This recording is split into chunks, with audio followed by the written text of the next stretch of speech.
This is the Local Real Estate Developer Podcast, where we break down the mindset, strategies, and partners it takes to become a developer in your own backyard. I'm your host, Kristi Kandel, and I've spent my entire career in real estate development. I believe locals have the power to shape the future of their communities, and you don't need $1 million to do it. And I'm Raphael, a commercial real estate broker and investor. Together, we're here to remove the gatekeeping and give you clarity and confidence to take your first steps into development, no matter where you're starting from. Each week, we'll share the stories of local developers across the country, people who saw a need in their town and said, why not me?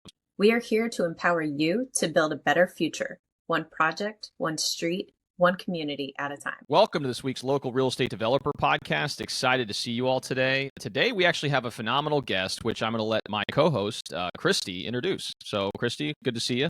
As always. Yeah, good to see you. So today we have someone who we found on Instagram while he was putting out some great content on a shoe reselling hustle, and he had mentioned something about getting into development. So we just started talking to him and learning more about what he was doing, and holy cow, I get so excited just thinking about his project and how far they've come and how inspiring it is to everyone else out there, because this is real, tangible. If you watch his story, you are going to believe that you can do it too. So let's go ahead and bring Rajan in. And how are you doing today?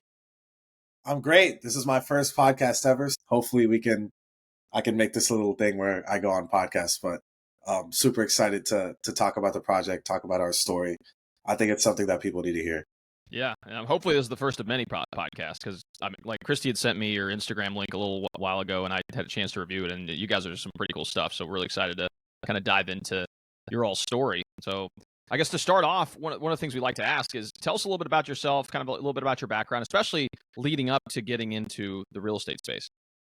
Yeah, so I guess we can start with, so when I was in high school, I started a shoe reselling business like during COVID. So my school went completely online in 11th grade, and they told us that our grades could not go down; they could only go up.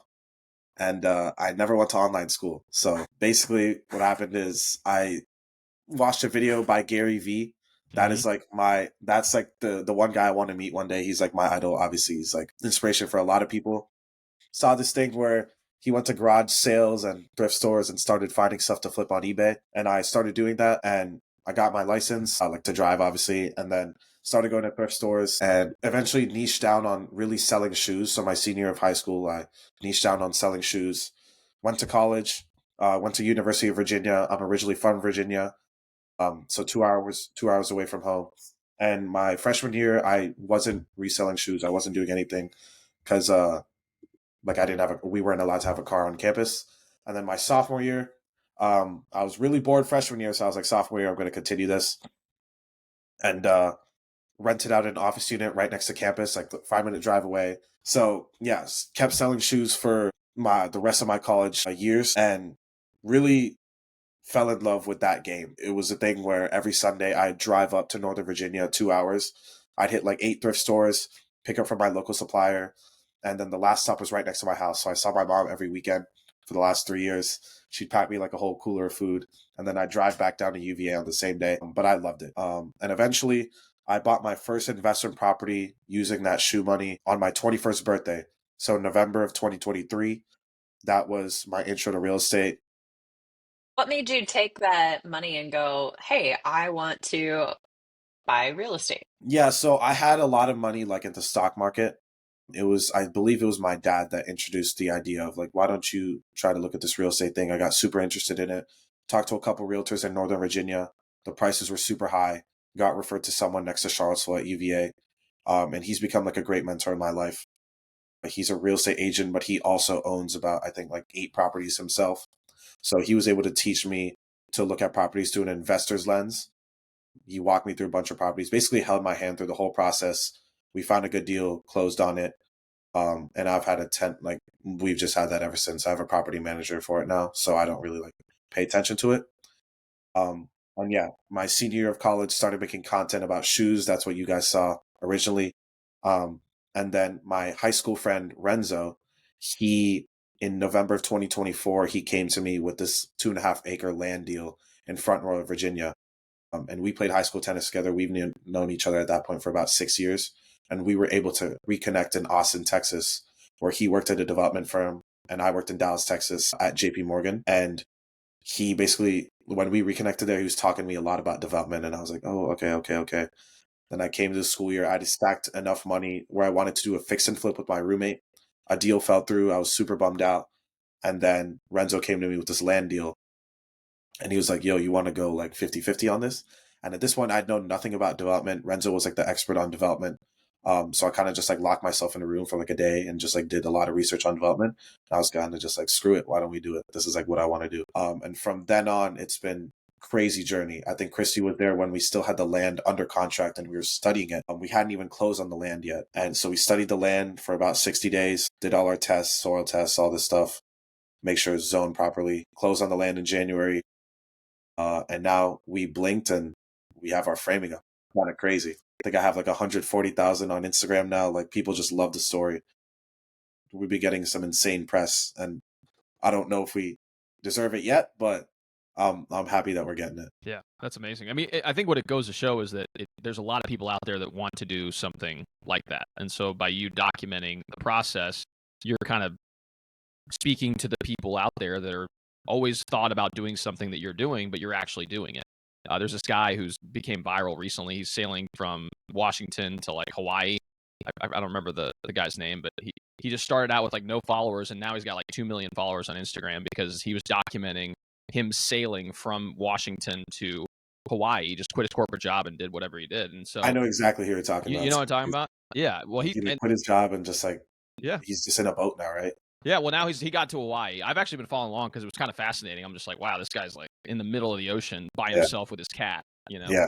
But you know, obviously, to kind of tangential there, but to what you're doing, I mean, that's what I think you've captured a good percentage of people out there. That, I mean, development is definitely an attractive type of career path for a lot of people, but people just don't even know where to start. So obviously, your willingness to take the risk, because I'm sure as we dive into this, we'll go through, you know, how you guys came to the conclusion that this could be a good opportunity, some of the obstacles you faced, and some of the obstacles you will continue to face as a result of taking on this development. But I think what you're doing is great because you're condensing this process into bite-sized forms of content and then kind of expressing yourself to a broad audience, and it's resonating. So, and this not only will help you on this project, but in the future, if you decide you want to raise money, which I'm sure at some point you may want to, you can use the audience that you built to then go out there and do bigger and bigger things. So it's exciting. That's a really good point there, because a lot of people think I need millions of dollars to get into real estate development, and that's really not the case. Developers will go raise capital, whether it's from their friends or from their extended network. And some people do, but most people do not just have millions and millions of dollars sitting in the bank to do the deals. So and raising capital is one of the biggest challenges, as you'll find with the following and building awareness and putting yourself out there, is that it will become easier because you're sharing not just the highlight reels, you're sharing all of it and the process, and that builds trust. And that's going to go a long way for people who go, okay, I don't necessarily want to do the work myself, but I am willing to put dollars in. You taking it back to the day you locked yourself in the room when Renzo gave you the deal. What was it that you were looking up? How did you go about? Because I talk to people all the time who say, "Oh, well, maybe I want to do this here," and then they have no idea where to start. So where did you start? Just kind of going, okay, here's the deal. What do I do? Yeah. So Renzo, to be clear, is like the complete lead on the development side of this project. So the way he came to me was the case study's Live Oak Lake. And it's this 7-cabin resort in Waco, Texas. And it's a guy named Isaac French, and he built, I think, 7 cabins for about 2.1 million. And then after launch in 18 months or 2 years or something, he sold it for 7 million. And that was our case study. So Renzo was like, we're going to bring Live Oak Lake, like the exact build, to Virginia. And if we can do that properly, his thesis was that we can't fail. And I did a bunch of research on what Live Oak Lake was, actually. And I watched a bunch of podcasts on Isaac's story and how he built this. And Renzo had built like a lot of a financial model on the project and what he thinks it's going to cost and all this.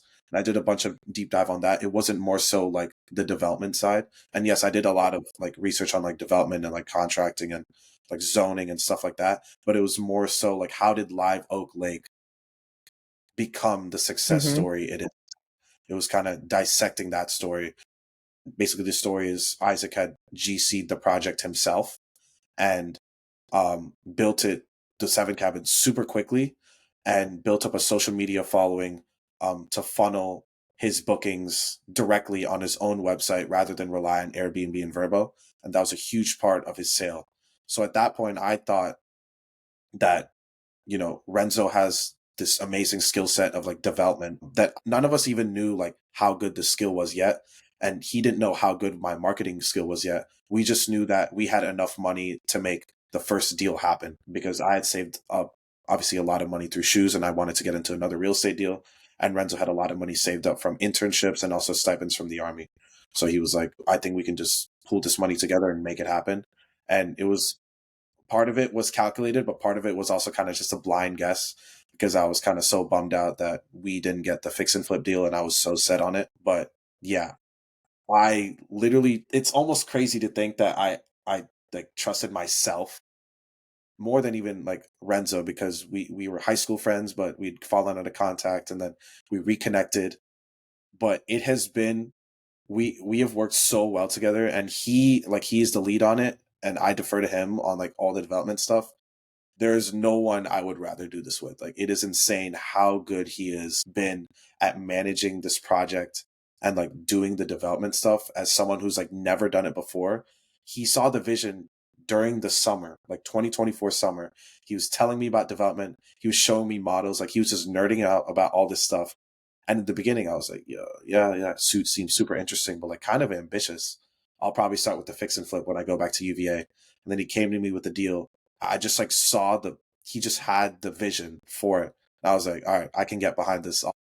I'll be the Robin to your Batman. And that's great. You define your roles, which I think is extremely important in any partnership because as you're finding out, like, maybe he has the skill set regarding organizing and managing the construction project, but obviously you're bringing a ton to the table by creating the marketing presence so that once this thing's operational, you should be able to build out an infrastructure to support the bookings that will ultimately lead to the NOI that you need to eventually sell this thing. So I think you probably learned a good lesson, which is a phenomenal lesson to learn in business, is identifying the skill sets of each individual person and seeing how it fits together. Because you could both be really good at development, but then who's going to do the sales and marketing, or who's going to do the operational side? Which there are 3 prongs to business, right? There's the business development side, there's the admin, and then there's other functions that you need to fill in as well. So that's a good lesson to learn. And I think going back to your story, it's pretty interesting because I think when I saw one of the videos, you didn't have to really, obviously it's not an insignificant amount of money, but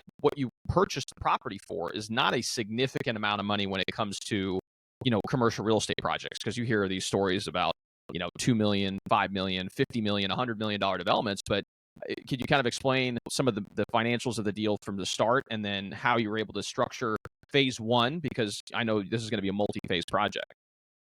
Yeah, so just some numbers. It was 2.5 acres for $37,000. We bought the land in cash and then we got in January. So we closed on that in January.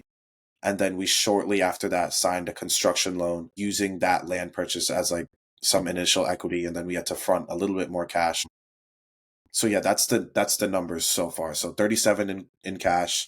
And the estimated cost of our build is $276,000. So we got the loan. We had to put, I think, another 20 grand between the two of us into the loan. And then we were able to finance the rest through the bank.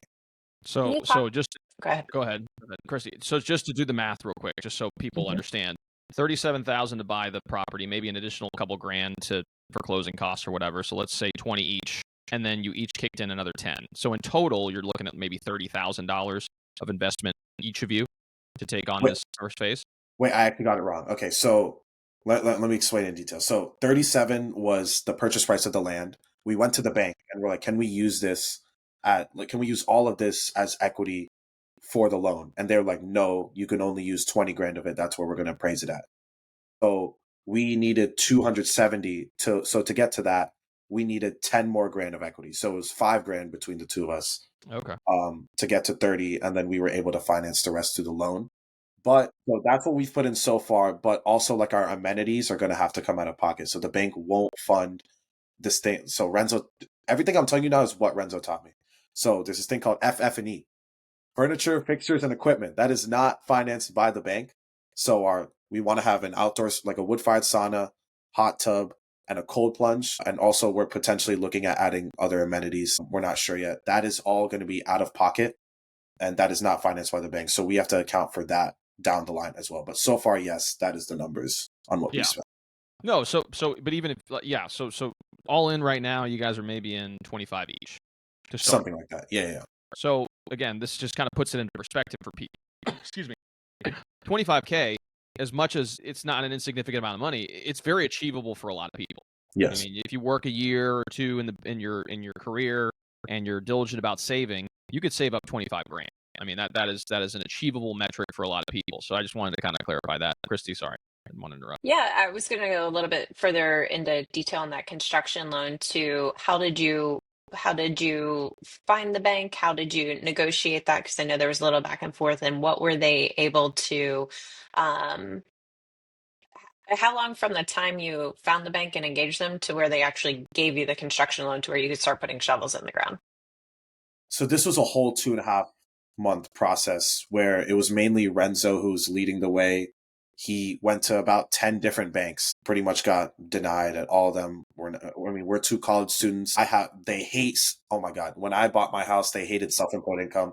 So I had to get my dad to guarantor on the loan. And just like being pretty transparent, like I'll speak for myself. Like I'm pretty privileged, like pretty well off. Like my parents like put me through school. I never had to worry about, like growing up, like any sort of hardship or anything like that. So my dad even though I fronted all the cash, I've never taken a dime from my parents for the development. My dad guarantored the loan on my first investment property. And we also got Renzo's parents to co-sign on the construction loan. So that was pretty huge. But we also have never taken a single dime from either of them. But yeah, I know that's not feasible for like a lot of people, but that was a huge part of us getting our construction loan. And the terms that we got was having a co-signer on the loan and also using it was having the co-signers on the loan. Yeah. Well, and to your point, I think, you can get co-signers in your network, right? I mean, if you have the deal structured and you present it in the right way and people can see a path to profit, I mean, there's ways you can maybe not have your parents do it if you don't have that in your network per se, but maybe there's a friend of yours whose parents has experience in the space and they see your viability as a project and they're willing to co-sign, and maybe you give them 10% or 15% of the project or whatever that number is, so you're able to negotiate with them and you can still make it work. So just because I want to make sure that people understand, you're doing this on your own accord. You built you maybe leverage some of your connections, which is what you should be doing. You should be creative about how you expand that network. And if you have it available to you, be resourceful and take advantage of it. I definitely don't want you to undermine that thing. So I just wanted to Exactly. That happens way more often than people would think from the outside. They think I need millions in the bank. I need to personally guarantee these loans. But that is where some of your partners in the deal come into play, is that they have either the experience or the financial backing and that they will sign on those loans. And then that's where you just have the equity conversations to go, okay, you're putting this on the line. So without knowing it, you guys did exactly what every developer does. Maybe diving into the project, into some of the challenges or things that came up. How did you find your contractor, and maybe how did you work through some of those aspects along with figuring out the numbers to get that construction loan? So how did you come up with what was the cost of that loan, and then how did you work with the contractor on that? Yeah, so I urge anyone who does development to get on social media. It's just all upside and pretty much no downside. The power of social media is literally insane. So when I made my first development video, we got the land under contract. The video pretty much blew up, and part of our research during our study period was going on AirDNA and looking at the highest performing properties in Virginia. And we were like, why don't we just find the contractors that built this and get them to build our structure? It makes sense, right? So there's one property that's about 10 minutes away from our land. We found that guy. Then we found another guy. Then through Instagram, there's this property called Ava Shenandoah. If you look it up on Instagram, the guy that built it went to my school. He went to UVA. He's like only 2 years older than me. The property is an absolute cash cow. It is insane. The guy like built it with his builder, and he just happened to see my Instagram reel because the algorithm is insane. And he reached out to me and he was like, yo, I run this. I went to UVA. I'd love to come out to the site and see if I can help you. So he came out to the site. He literally met my dad. Like, we had such a great conversation, but we don't want to lock anything in there. We wanted to play our options, right? Just kind of shop around. We shopped around, got multiple bids, did a lot of negotiation. But he was the guy all along that me and Renzo knew we wanted to stick with, because not only had he built what we kind of wanted to build, he had also, you know, done the short-term rental thing. So we had built and then short-term rental. That's like literally exactly what we're trying to do. And that's what I did when I bought my investment property. I found someone that did what I want to do and I just copied them. And we have on a silver platter, a guy who has one of the top performing properties in Virginia. So we wanted to go with him. So we eventually signed a contract, and how it was he gave us an estimated price and we put a guaranteed maximum price on it. So I think the guaranteed maximum price, I believe, is 307. So it's this thing called, I'm sure you guys are familiar. It's cost. I mean, I know you know, but cost plus, for the viewers that don't know, how much the build costs. And then on top of that, it's 25%. But if you don't cap it out, then the builder has no incentive to spend money. So we put this thing called a guaranteed maximum price. And if they go over that price, then like the contractor will eat that cost. So backtrack a little bit. So the guy who built Ava Shenandoah, him and his builder vertically integrated. They started a contracting company. So that's why they came to us. And now they're building our cabin. So those are like the rough numbers on that. Put a guaranteed maximum price. 7 estimated is 276. We think we can get it under, but I mean, everyone's always hopeful they can get it under. But we're on track to get it under so far. Gave us a bunch of line items and how much it'll cost. We negotiated all the line items down, stuff like that. And Renzo was, again, leading the charge, because at that point, I've bridged the gap a lot more. But at that point in the beginning, I was like, oh, yo, the guy from Ava Shenandoah hit us up. Let's talk to him. And then we start doing negotiations. And at this point, the call is like me, Renzo, and the contractor, but I literally don't say a word because I literally have no idea what's going on.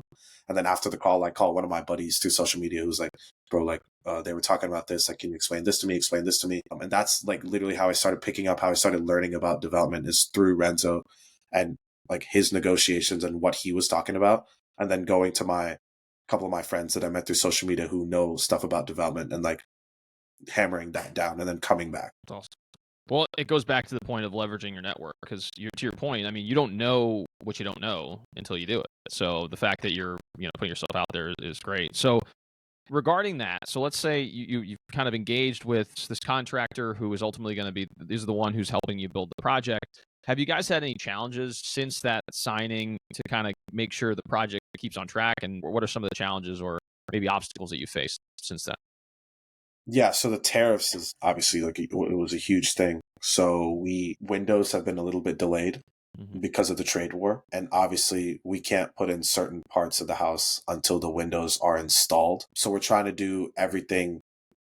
We're trying to do everything that we can up until then, like make that the next thing to do and finish up everything else around it. So finish the framing of the deck, do everything else, and also just weather. So like, it's up in the mountains and it gets pretty snowy up there. So in the beginning, like we took a little bit of time to break ground because there was just so much snow up there. But then once we got like, the land cleared, it's almost cyclical. Like we'll make, I think you guys have seen in like the last 3 weeks, we've made so much progress, but then I know it's going to plateau a little bit, and then we're going to make so much progress again, and then it'll plateau a little bit. It's not linear. It's like kind of like it's like a sine wave almost. Yeah, and it's funny you say that, because a lot of people see the building, the breaking the ground, and then all of a sudden you have this brand new building and you think it is a linear type of approach. And in a lot of residential flips and stuff, you'll see they go a lot quicker. But to your point, where you're talking about, it's like you have these spurts of activity and then you have some downtime, especially if there's weather delays or any other types of permitting delays, or materials haven't come in that you need to come in. Subcontractors aren't available until this one time, so you have to kind of like work around some of their schedules. It's a lot. So it's funny. Yeah, I think that's why I've had some insane growth in the last 3 weeks, because we were kind of stalled up and people are like, when are you going to start? And then all of a sudden we have our posts up, we get our beams up, and then the next post we got the horizontal, like the wood up, and then the next post, like you can see the shape of the cabin. And it's like, how did you go that fast? But it can go that fast if you have all the parts in place, but we just didn't have all the parts in place. This is our first time doing it.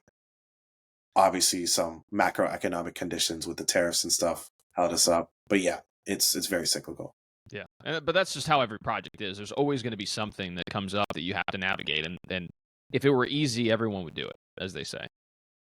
And I love how you've tapped into everyone else's 10,000 hours to go, I don't need to figure this all out myself. I need to go to the people who have figured it out, which is huge because you will never know. There'll be things that I will run into. They go, this is new, whether it's a new territory market, and you just go, okay, well, who is that expert? Because I want to skip this learning curve part and borrow that. So as far as you touched base a little bit on the permitting aspect, what did you guys see from that building phase one, doing a single family house on the lot? What was the permitting process like generally?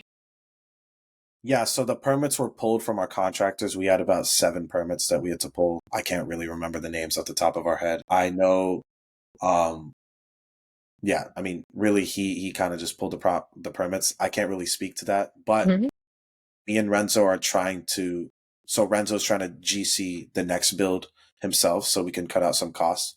So we're going to have to touch up and learn how to pull the permits ourselves and like directly communicate with the county and all that stuff.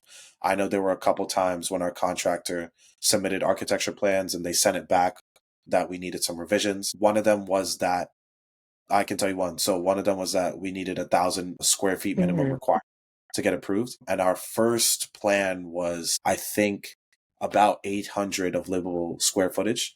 So we went to a coffee shop, the 3 of us, and we figured out how we can modify the build to get it to 1,000 square feet. We did that. We got to 1,004 square feet, submitted it back to the county, and it got approved. And we got the permit associated with that. And that was just a minimum building size per lot that they had written into their code that you needed to comply with if you're building a single family house. Yeah, and I believe that was for the property owners association. You just have to submit it to them. And when you get approved by them is when you can start like getting approved for your building permit. But don't quote me on that. I don't know what the order is, but I'm like forgetting it now. Yeah, that sounds like what we've talked about in the past, offline and just in general. So, which brings up another facet. You had raw land, you bought it. There's a homeowners association. How do you figure that part out? How did you guys find that there was a homeowners association that was even an overlay on the property to begin with? Yeah, so when you go on Zillow, it says no HOA. So we were like, oh wow, like we kind of are we just no rules or like we can kind of it's a free for all. But then there's a property owners association. I didn't even know these two things were different. But the property owners association is basically an HOA, but they don't have any like funding because they don't get any money. Like we don't pay an HOA fee. They're just a board of people in the area, like in the Blue Mountain district that we're in. So it's called the BMPOA, Blue Mountain Property Owners Association. And they kind of just approve the new builds, but they don't actually fund any like maintaining of like the roads or anything, or they don't have the money to, do new development or like new mailboxes or whatever. That's all on the property. Yeah, we'll find that a lot in different projects when we ask the city and we get the zoning and we say, are there any overlays? Are there any neighborhood associations? Neighborhood associations are typically the ones that trigger because that isn't officially going to be on title, but it'll be, hey, this is the group that says this is what we do and don't want in our community. And we had a guest on, Kenneth Bell, who was talking about going to those community meetings and listening to them and talking to the neighbors and incorporating things, because even though they don't have the official right to approve your project, the planning commission and the city council will take a look at that and go, did you even try to work with your neighbors to bring something to the table that makes sense? Typically, the city or the county will allow you to start the process to pull permits with them, but they won't issue that permit until they know that you've gotten the sign off or held a meeting or whatever their standard is for that group. Yeah, that's so. Then, did you go meet with neighbors, or how did you guys address that part of it? No, so it was a thing where we just emailed the head of the property owners association. We had originally tried to get on a call with them, but he was like, no, we want everything in writing. And that's something we found in development is actually very important. You want to keep everything in writing over mail. You don't want to have like, obviously, if you have a phone call, you just want to follow up through email. So you have it in writing. Hey, we talked about this. You said this, this, and this. You said it was fine when we submit this. just confirm that this is true. So like when we actually start building, no one can come back and say that it's not a he said, she said, like everything is in writing. So that is something I learned very quickly. Good on the Did head of the something guy. happen, or you just realized, wow, we got to keep track of this? No, so we had originally tried to hop on a call, like how are we do we have to meet this 1,000 square foot minimum requirement? And he said yes. And I can't hop on a call. Let's just keep everything in writing. Just keep sending the plans back, and I'll get back to you in email. And it was a very smooth process, like no problems at all. I met the requirement. And the thing is, what you're gonna find is, I can't speak for any other location, but in our location, pretty much if you just do it by the book, like you're pretty much gonna get all your permits. Yeah, no, I mean, in to your point, I mean, and I don't know how the governing body works, where if this property association trumps what the city does, or maybe it's an overlay on top of that. But I know in retail, I do a lot in the retail space, and they have sometimes what's known as covenants, conditions, and restrictions for developments. And so they'll tell you, hey, you can't have a building over this height. You can't have this type. You have to have this type of facade per square footage amount. There's parking requirements. So all this stuff trumps what obviously it doesn't trump, but it's an overlay on top of what the city is going to require from you. So that's exactly how the property. Yeah, they had a bunch of covenants, like the color of like what the structure. Yeah. It's a ton of them, but yeah, it's an overlay on top of it, and it's our responsibility to understand all those covenants and just do it by the book. And if we do that, like we're good. That's right. Awesome. So, one of the questions we often ask is, outside of just the contractor, are there any other partnerships that you guys have made to try to get it so that you guys hit the ground running come day one of the Airbnb? Like, how have you guys kind of continue to build your team as you're going through this process? Yeah, like I said, social media has and will be the most, like, it's going to be one of our greatest assets in the future. So this space is a lot smaller than people think. Like the world is very small. So like I said, the guy who built Live Oak Lake, pretty much every person we studied before the project, we've blown up so much that every single person in Virginia has hit my DM or hit my messages. And also Isaac French, the guy that built Live Oak Lake, is like following me, and like he loves our project now. So I remember the first time he sent me a DM, or like he commented on one of my videos, I was like, Yeah. yeah, like I've had some big people comment on my videos, but he was like the guy that, like, when he commented, I dropped my phone. I was like, oh, I texted Renzo immediately. I was like, can you believe that literally 4 months ago we were kind of idolizing this guy, studying him, and now he's following our project, and like we're literally modeling it just after him. So it's crazy to see how our inspiration has kind of followed along with our projects, and the big people in Virginia who have built these big properties have also been following us. We've gotten a lot of mentors. And then also, to hit the ground running, our amenities. So I was talking about how we would need to front that with cash. I've been leveraging social media. So we've been striking deals to get wood-fired saunas and our cold plunge. We struck a deal to get it for free. And obviously I got to do a lot of stuff in return on the back end. So we want to get a lot more money. We want to get fully furnished, because we've gotten so much press in Virginia and also like nationwide as well. So we're trying to get as many amenities as possible, and the highest quality ones through the social media following that we've built. So one company that's on our radar is Sleep Number. So we want to get that mat, or I think is it a mattress or that bed It's or a whatever. whole bed frame mattress yeah. setup. It's amazing. Yeah, so we want to get that. But I've been reaching out to a lot of furniture companies to get some high-end, furniture in our building. We've already locked in the sauna and cold plunge. We want to get the hot tub as well. Hopefully we can get a bunch of other stuff. We potentially want maybe a swing under the cabin. We don't know if we're going to do that yet, but if someone can sponsor us for that. So it's just the little ways that we can save money. And I feel like we've been utilizing all our strengths and saving as much money as we can, but also keeping the build as luxury as possible. That's awesome. Yeah, I know, and that's an innovative way that I didn't even think about. Like, obviously, you've built this massive following. I mean, you guys have almost 150,000 followers, so you've got a bunch of eyeballs on you. So why not start leveraging those eyeballs to then go out and secure deals with different amenities? That's great. That's a smart move. That's awesome.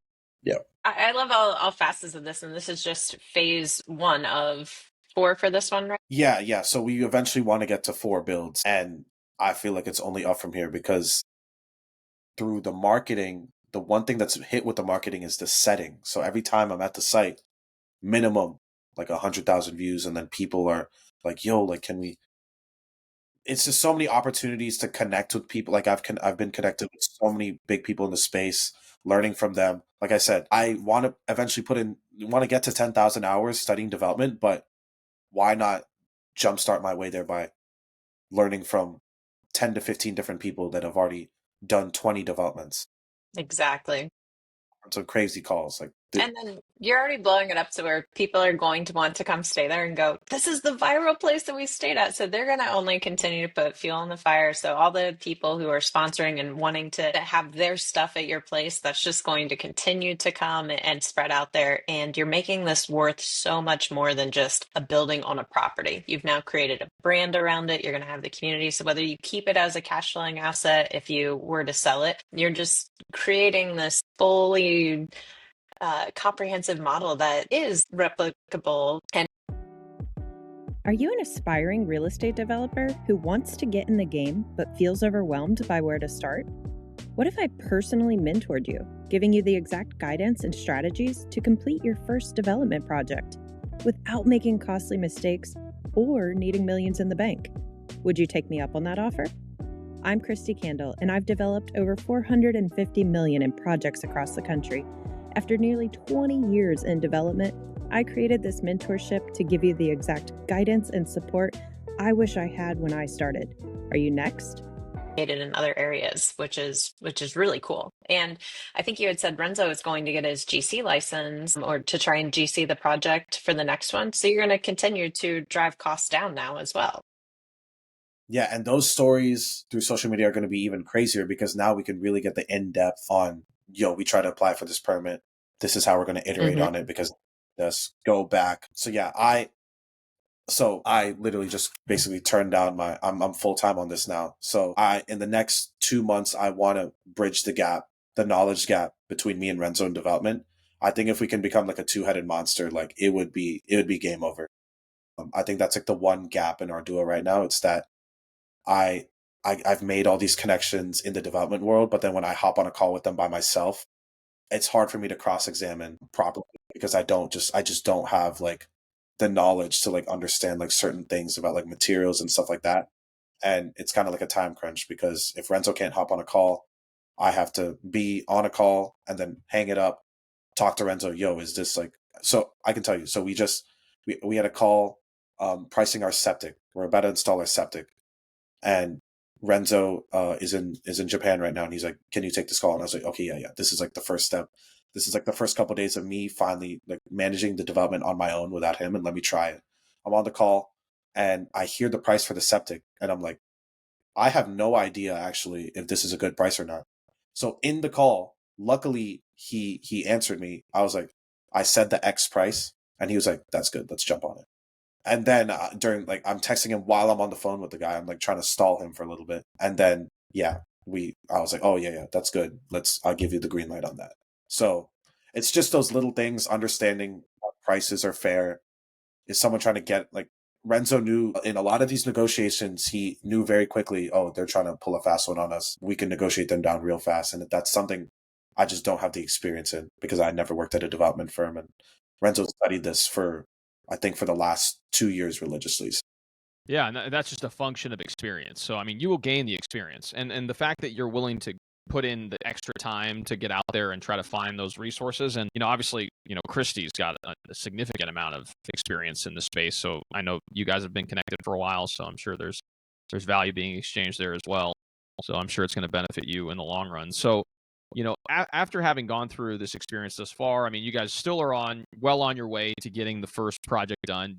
What's your expected timeline to get done? And then do you have any advice in particular to people who are wanting to do something similar? That would be kind of helpful to know. Yeah, so we're hopefully, you guys know best, development, always over budget, always over schedule. We were supposed to launch in July. That was the original timeline. Now we've pushed it to August. We're on track for that, but some delay might come. But hopefully, I'm hoping, fingers crossed, that we can get launched by the end of August. I really want to catch the end of that summer season.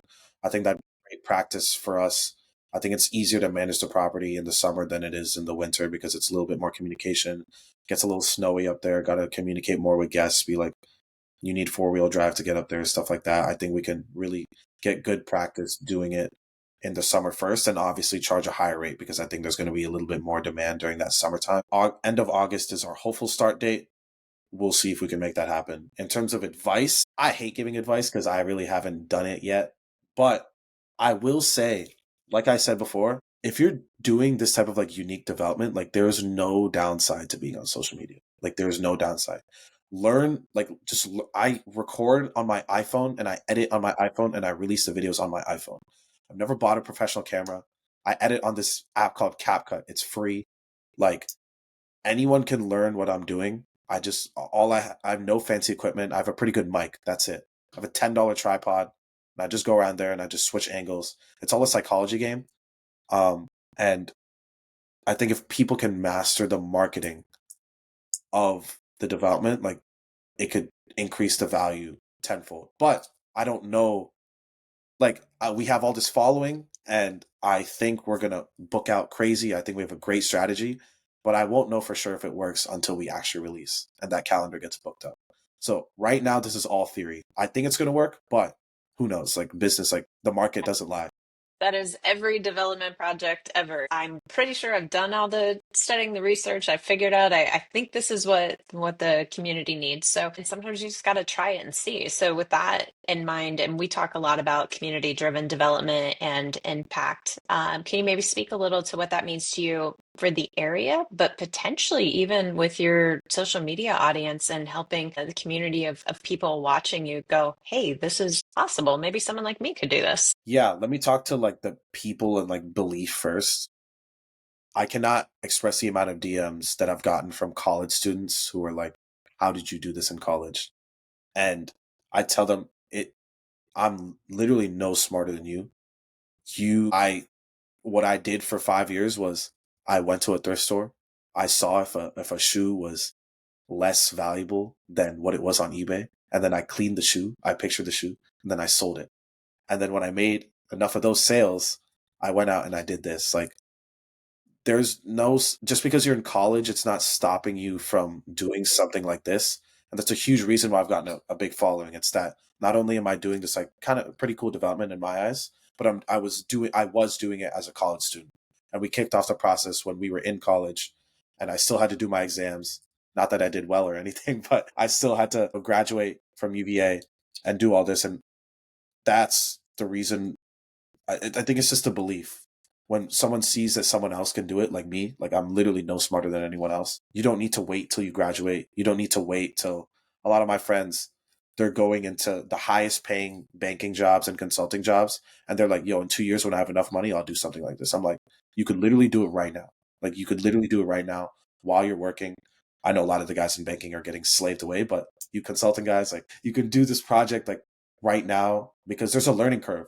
And I was lucky enough to have Renzo to help me beat that learning curve. And I was lucky enough to get a following on social media to beat the learning curve. But you're going to have to beat the learning curve eventually. You can't just, 2 years, you made a bunch of money in banking or finance or consulting. You can't just go and buy a plot of land and expect it to work immediately. You still have to fight a 6-month, a year learning curve on that. So why not just beat it now? And then when you do have the capital, you make the right move and then it'll pay off. So I think it's a huge thing to all my college guys out there. You can make something like this happen while you're in school. You just gotta see it through. Yeah, that's a great advice. And I think what people understand too is that, to your point with this particular project, you don't need an infinite amount of money to get started. You can take on these projects with, in your case, a $20,000 to $25,000 investment. Which, to your point, if you have a pretty well-paying job and you save up some money, or maybe during college you work at a restaurant, or you do some entrepreneurial endeavors. I had a small pasta catering company in college where I made some money. So you could do whatever the heck you want, save up some money, and then take on a project like this. And the cool thing about real estate too is that, your downside, if you do the research, is somewhat limited. I mean, you could obviously sell the property at a loss and maybe lose some money, but the likelihood of you losing everything is pretty low if you do the right things. So you can, even if you lose some money on your first project, you chalk it up to the school of hard knocks, and the lessons that you've learned from those experiences, you will carry forward for the rest of your life. So if you factor that into like a college degree, for example, you lose 5 or 10 grand. That's you're going to learn way more, in my opinion, if you want to get into real estate by taking on a project like that than you will ever learn by going to a university to learn about whatever. So I think it's a great point. And I 100% agree. And why not go to university and learn what you learn, and then also do a project like this and learn it? You're always learning. Yeah. And this is real world stuff. This is this type of stuff that if you do right for a long period of time is going to make you a ton of money, which is ultimately the goal. So, and obviously the impact. I mean, obviously the reason why we create this podcast is to kind of inspire people to take on these projects, because again, you can change your community one building at a time by taking on these projects. So it's very, very, very thoughtful there. So, what are the next couple of years look like for you guys? Obviously, you guys want to get this project under your belt. There's a couple phases to this project. Maybe there's a 2-3 year hold period of this. Do you guys want to kind of replicate this model other parts of the country, or are you trying to then also expand in other property types? What's your 3 to 5 year goal? Yeah, so actually I just want to hit on the downside thing real quick before I answer that question. The reason I was pretty confident about turning down my offer, and Renzo was pretty confident about turning down his 6-figure offer, was the worst case scenario is that we don't get our short-term rental permit.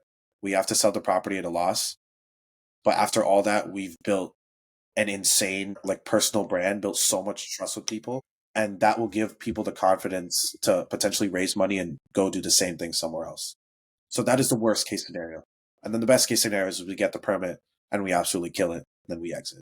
So that's why I was very confident about that. When it comes to the 3 to 5 year plan, like I said, Renzo is like development whiz. So he's gonna probably pick up a couple more projects on the side himself. And then me, I need to make some money because I'm living at home now and I don't have an income. So I want to use my marketing skills, put it to the test, and get signed with some bigger companies and try to run their marketing for them on a per month basis, try to get paid. And hopefully I do want to build another short, because if we want to build 4 units, it probably minimum is going to take another 1 to 2 years. So for the foreseeable future, I will be in Virginia on hands with that development. That is my number one thing. That is my main project. But me and Rent, obviously development in my opinion is not a full-time job, because there were some weeks where, I was at the site every day and recording and keeping up with all this stuff, and Renzo was doing his thing. But then there were some weeks where obviously it was snowing and we literally had our hands tied and couldn't do anything. So hopefully me and Renzo's going to pick up deals outside of this, but hopefully me and Renzo can also partner up, bring forces again on another type of short-term rental getaway deal. That could be awesome. I don't know if it's going to be in Virginia. I don't know where it's going to be, but I do want to pull up another deal, because with the network we have, we can pretty much raise for the funding, and we just have to go out there and execute. And there's no one I trust more in this world to this duo right here. I think is we're going to make waves for years to come. This is literally just the beginning. I've grown I hit 100K, I think 3 weeks ago, and now we're at 140K. We're going to become a 2-headed monster. When I learn about development, and maybe Renzo gets a little bit more on the marketing side, we are going to become so unstoppable, in my opinion. That's great, man. I'm looking forward to following the journey, man. Yeah, it could also be things where other people come to you and say, hey, great, this is what you guys have leveraged. Why don't you together partner up with us and let's go do X, Y, or Z? So yeah, like you said, you can't go wrong being on social media. Audience is the new industry, and that is just going to open so many doors and opportunities, which is awesome. So all of that being said, since you're the marketing guru, how can people reach out to you, support you, connect with you? Where should they go? Yeah, so my Instagram is chida.rajan, chida.rajan. I pretty much post all our updates there. I'm also on TikTok, but that's not really caught up. Hopefully I really want to do a lot more longer form content for people that really want to get in depth into our project. I've never made a YouTube video, long form YouTube video, and released it, but I think that'll also be a great learning curve. I think people can learn a lot more through long form, and that's going to be something where I'm not even going to optimize for views. It's just for people who want to come and just really learn about the project.